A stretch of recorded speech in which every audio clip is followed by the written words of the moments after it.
Angkatan bersenjata Rusia mengklaim berhasil menghabisi dan menembak jatuh rudal taktis Totska-U, proyektil MLRS Olka dan Uragan, hingga UAV-Stris andalan Ukraina.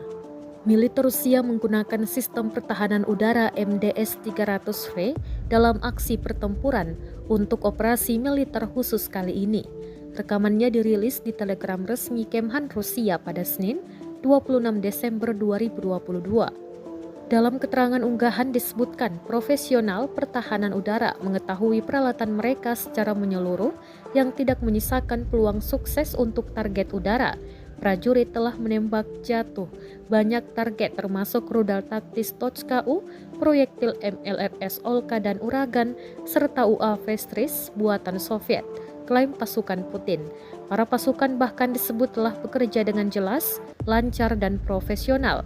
Para penembak anti pesawat mengerti bahwa nyawa para prajurit di garis kontak bergantung pada mereka, jelas Komandan Rusia.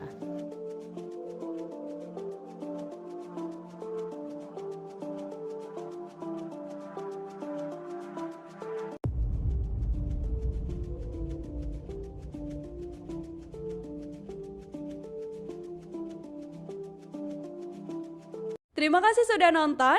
Jangan lupa like, subscribe, dan share ya.